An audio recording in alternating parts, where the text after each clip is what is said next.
Hi everyone, welcome to Chapter 12's video. This is the last video of the semester, so yay. I hope everyone is safe and not too terribly bored yet.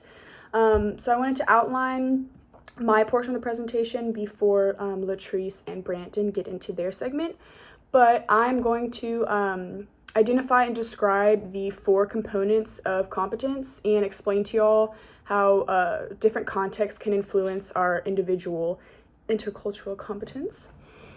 So before I get started, the book lists some discussion questions that I thought very beneficial to my thought process while I was reading the chapter, and I thought that maybe y'all could kind of spark some ideas off of them, or at least it will give you something to think about during the presentation. So the questions were, how can you be an interpersonal ally, and how do you know if you're being an ally? The second question was, how does your own social position, so gender, class, and age, influence your intercultural competence? So let's get started. The first 4 components are motivation, knowledge, attitudes, and behaviors. So I'm going to read the book definitions for a lot of these. Obviously, in different contexts, they have different definitions, and some of them might seem pretty basic, but that's okay. So motivation, the book describes as the desire to make a commitment in relationships, to learn about the self and others, and to remain flexible. The book says that there's a lack of intercultural understanding simply because there's not an incentive or a motivation, which I thought was really interesting and could be a really good discussion question, or at least, like I said, something to think about as to maybe why you think or agree that there isn't an incentive to build intercultural communication competence, or if you think that that's incorrect and you think that you do have it, maybe you could talk about why you think your motivation is there versus other people. The second is knowledge, which is the quality of knowing about oneself, others, and various aspects of communication. They had different types of knowledge listed in the chapter, but the one I thought was the most interesting and applicable to us was self-knowledge, which is knowing how you may be perceived as a communicator, knowing what your strengths and weaknesses are. So I thought this was most closely related with knowing your audience. Next, we have attitudes, which is tolerance for ambiguity, empathy, and non-judgmentalism. Again, this is a pretty self-explanatory, but the book told a story about a girl who was studying abroad in Mexico and said that many of her classmates were frustrated by the way that the Mexican class ran, and they wanted it to be like it was in the States. So this ties into, if you're going to open yourself up to studying abroad, you need to have the ambiguity and be flexible enough to be open to a new classroom experience, or even simply to a new teaching style and learning about the way that Mexico goes about education. And lastly, we have behaviors, which there was no specific definition, but pretty self-explanatory again. But I really liked how the book set an example about how researchers have tried to find behaviors that are common across all different cultures, and they found that the most common one is respect, which I thought was really cool, but the way that different cultures express respect is vastly different. Just like how, giving a thumbs up in America can mean something totally different somewhere else. This is the example that the book gave. I had never heard of this, but obviously Americans show respect by making eye contact, while Native Americans show respect by avoiding eye contact. So those were the 4 components of competence, and now we're going to briefly talk about the different contexts it can be used in. So the book mentions a few scenarios like facial expressions in European versus Latino cultures and the varying messages they give off. It specifically talked about how in the workplace, Latinos are more bubbly and smiley and conversational to people in the workplace to show respect and friendliness to them, but in European cultures, in their mind, work is work, and you don't necessarily have to be friendly with someone just to be a good employee. You're there to work, and you don't have to, smile at everyone you pass. One scenario that we can all relate to right now is intercultural communication online. The book says it's actually better to communicate interculturally online because each person has more time to interpret and understand the message or decode the message. because, when you're talking to someone from a different culture in person, something you say might not be able to be processed by them as quickly as you are, especially the biggest barrier being language. So allowing the online platform as the means of communication can help, but it does warn us to stay away from using humor in online intercultural communications. Since our body language and facial expressions aren't visible, it might not come across the right way to someone in a different culture. Hey everyone, so we'll kick off my section of the chapter with applying knowledge about intercultural communication and why that's important. So now that we've kind of gone down the path of what intercultural communication is, we're just going to discuss effective ways on how to become a better intercultural communicator. So we'll start with a comprehensive approach that does this, which is the idea of cosmopolitan communication, which is a notion of ethically working with and through cultural differences and power inequities to achieve understanding, intercultural growth, mutuality, and social and global justice through critical self-transformation. So at the core, it's an assumption that part of being human being is recognizing our interconnectedness with other humans, including those that may be culturally different, who should not be viewed as distant or as a threat, but viewed as one. So our moral obligation with this is then to extend them empathy and kindness as something that, and not as something as we bestow on them. So this approach views cultural differences as important, not as obstacles to be surmounted, but as challenges to work through that offer potential growth and transformation by the process of engaging in dialogue and action. So as we enter how to do this dialogue effectively, it's important to recognize and embrace our connectedness even to people who are different from us. And we do that by engaging in this true dialogue. So a central notion of dialogue is simply sharing and reciprocating. So a focus on mutual listening instead of talking forms this core of successful intercultural dialogue. So a good intercultural listener exchanges narrative accounts to expand his or her perception on explaining the world, where this interest and skill is built on the foundation of being open, being curious and asking questions, but also being able to show empathy. So in the Eastern model of listening, it's also useful in this scenario because in this model, the listener would hear the message, consider the message, reconsider that message, and they reconsider it to kind of find the possible intent of that message and then frame a response, again, in a very non-threatening way. So as you think of all the messages that we hear every day, the most obvious voices and images are often the most privileged.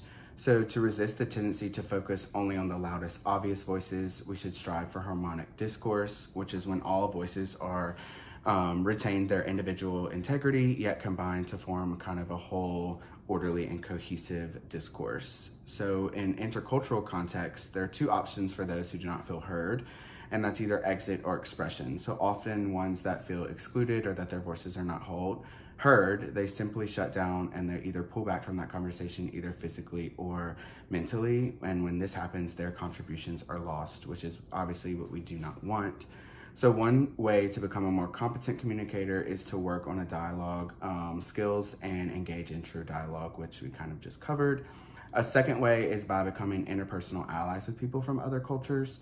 So now we're going to kind of unpack how to become an ally effectively, beginning with a new way to think about multiculturalism and cultural diversity. And it needs to be a way that recognizes the complexities of communication across cultures and addresses the power issues rather than getting stuck in a competitive framework, which typically is most common now. So intercultural alliances, just to start, are bonds between individuals or groups across cultures characterized by a shared recognition of power and the impact of history, as well as an orientation of affirmation. The second component of intercultural alliance has to do with that impact of history that I just mentioned. So when you are an intercultural friend, you need to recognize that people from historically powerful groups view history a little bit differently than those who belong to less powerful groups.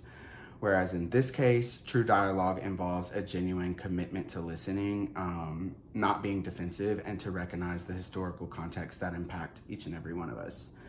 True intercultural friends accept rather than question other experiences, particularly when historical inequities and power issues are involved. They recognize the importance of historical power differentials and affirm others' cultural experiences, even when it calls into question their own worldviews. So the final component of becoming an ally has to do with the orientations of affirmations, as I said in the definition. This involves the understanding of values and appreciating the differences in cultures, and by staying committed to the relationship even when they encounter difficulties or misunderstandings.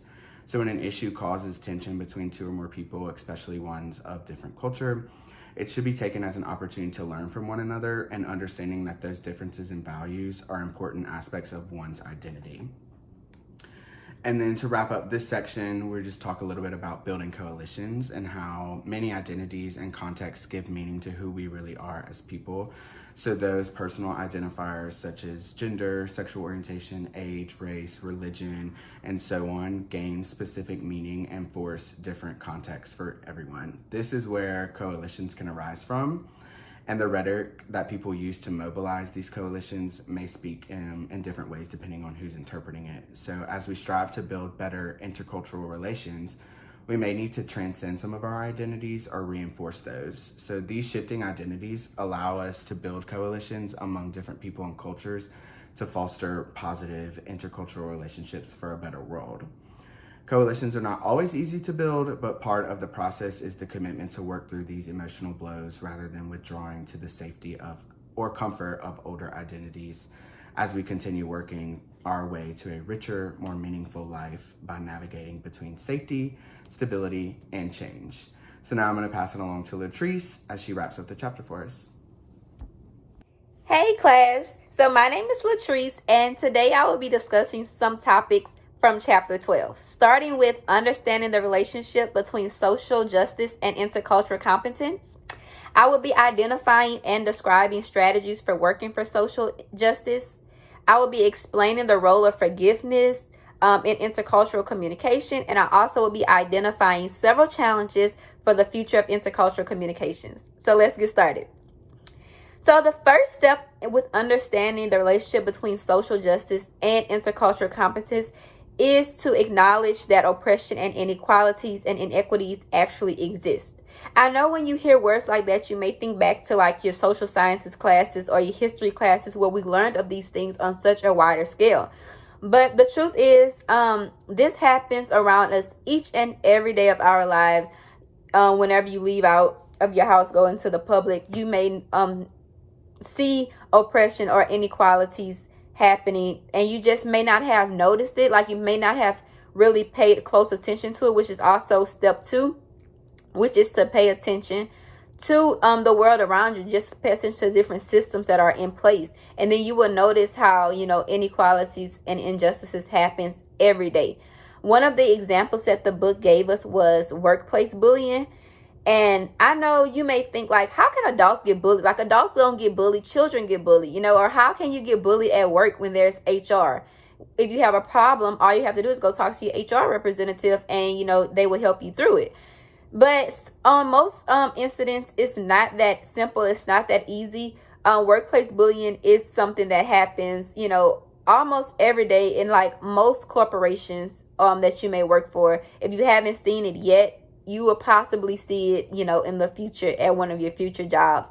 So the third step is to do something. Like if you notice that a problem is occurring, if you pay attention to the details and you really acknowledge it as a problem, then do something to stop it. Don't let an issue continue to be ongoing or to grow into an even bigger problem.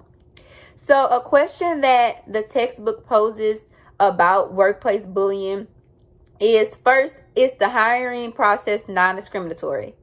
Are job openings posted and distributed? Do they attract a wide variety of applicants? Are certain groups excluded? And does diversity in your workplace reflects diversity in a wider community? So these questions are good questions to reflect on, like whether it's your job that you're currently at. Think about it. Or think about, the next job that you're going to be applying for. Like, do you want the diversity in your workplace to be, to reflect the wider diversity in the community? Like, do you want just a certain group of people, whether it's age, race, it doesn't matter. Like, do you just want one group of people at your workplace, or would you like a diversity? So the second thing that I will be discussing is strategies for working for social justice. first, do not laugh at offensive jokes. That's the first thing that you could do to like work for social justice. Like if you're in a workplace, for example, since we're already on that topic, and a coworker says a joke and you look around you and other people are not laughing, maybe it's because they find that to be offensive. So you wouldn't want to contribute to the offensiveness of that joke by laughing as well. Second is to promote change in how systems are structured around privilege. And the third is to work with people to get your voice heard. There's so many different ways that you can be an activist or an advocate for social justice, especially with social media.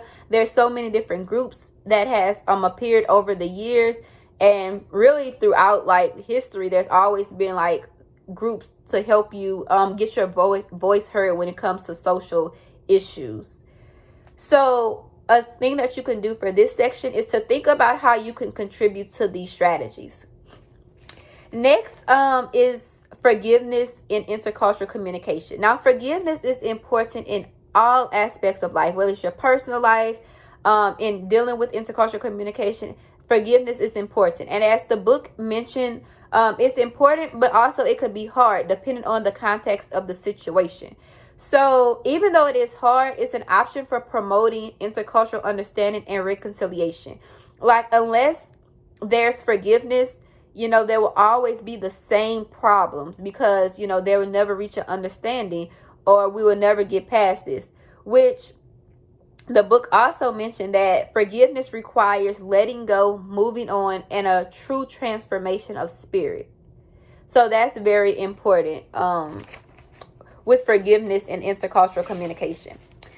Next is several challenges for the future. So our future is constantly changing. It cannot be predicted because the world around us is ever evolving, But some issues that we've had in the past, that we're currently having, and that we're probably going to have in the future is political issues, military issues, and economic issues. And those are challenges that, we can't really predict the future, but from the way history has happened, we know history always repeats itself. So those are some challenges that we can predict for the future of intercultural communications.